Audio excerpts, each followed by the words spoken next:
संसद आवारा हो जाता है। मैं आपका दोस्त आपके साथ चलने जाता हूँ। आप लोगों जितने सांसद आए हैं जितने साल में रहने का काम करेंगे, आप सभी लोगों की आवाज उठाने का काम करेंगे। और मैं यही कहना चाहता हूँ कि हमको धैर्य से काम लेना है, हमको कॉन्स्टिट्यूशनली ये लड़ाई लड़नी है। जिस तरीके से मैं बोल रहा हूँ, इनका तंत्र बहुत मजबूत है।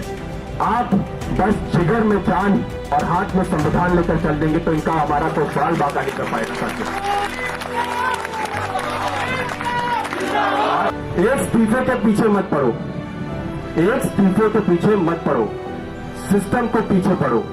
जब सिस्टम के पीछे पड़ोगे तो पूरी सरकार तुम्हारे सामने छत मार के तुम्हारे सामने। पूनम सर, इस देश का 65% अगर कोई है तो वो इस देश का नौजवान है। इस देश का भविष्य कोई है तो वो इस देश का नौजवान है। इस देश को आगे बढ़ाने वाला कोई है तो वो इस देश का नौजवान है।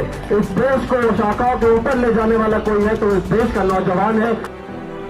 दोस्तों, जैसे कि आप जानते हैं इन विधायक जी को, ये हैं समाजवादी पार्टी के विधायक पुष्पेंद्र सरोज। जैसे ही पुष्पेंद्र सरोज नाम लिया तो आप समझ गए होंगे, क्योंकि ये मेरठ से विधायक हैं। आपको बता दें कि मेरठ के अंदर टोटल समाजवादी पार्टी के 3 विधायक हैं।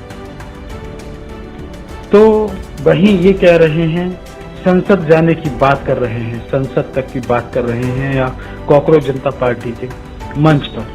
लेकिन इन्हीं के क्षेत्र में मेरठ की घटना घटित हुई। एक ललिता गौतम जिसकी हत्या कर दी गई, जिसने अपनी जान गंवा दी, और उसके बाद माहौल इतना खराब हो गया। लेकिन ये उस पीड़ित परिवार से मिलने नहीं आए। करीब घटना को 1 महीने के लगभग हो गए और ये अपने संसद क्षेत्र में, विधायकी क्षेत्र में मिलने नहीं गए पीड़ित परिवार से। लेकिन आज ये बड़ी बड़ी बातें कर रहे हैं, युवाओं की बात कर रहे हैं। युवा क्या करेगा, युवा से क्या हो सकता है।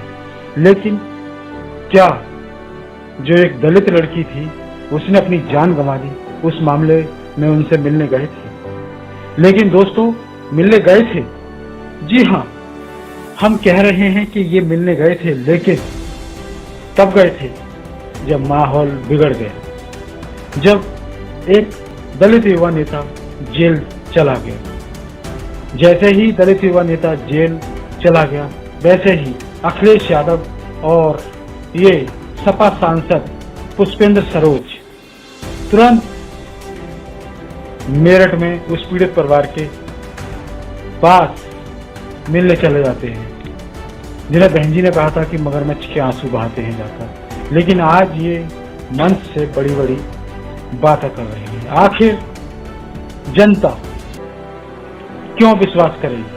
क्या इनकी जो मानसिकता है दलित विरोधी मानसिकता है?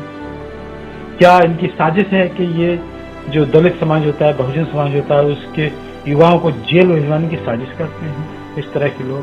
दोस्तों, आखिर क्या होगा इस देश का? ये बड़ी बड़ी बातें कर रहे हैं मंच पर। वही ये कह रहे हैं कि जब सड़कें सूनी हो जाती हैं तो संसद आवारा हो जाता है। लेकिन जब एक दलित लड़की की हत्या कर दी गई तो उस समय सांसद जी कहाँ थे? उस समय क्या सड़कें सूनी नहीं थी? 20-25 दिन हो गए लेकिन सांसद जी नहीं गए। घटना को घटित हुए 20 से 25 दिन हो गए लेकिन सांसद जी वहां पर नहीं पहुंचे। लेकिन यहाँ इस कॉकरोच जनता पार्टी के मन से ये बड़ी बड़ी बातें कर रहे हैं। तो आइए इनकी बड़ी बड़ी बातें और भी सुनते हैं, ये क्या बोल रहे हैं। आपको बता दें कि दोस्तों, ये जो वीडियो है सोशल मीडिया पर जमकर वायरल हो रहा है और ये एडवोकेट मुलायम सिंह के ट्विटर हैंडल पर ये वीडियो पोस्ट किया गया है। तो आइए सुनते हैं इस वीडियो में आखिर क्या क्या बोल रहे हैं विधायक जी।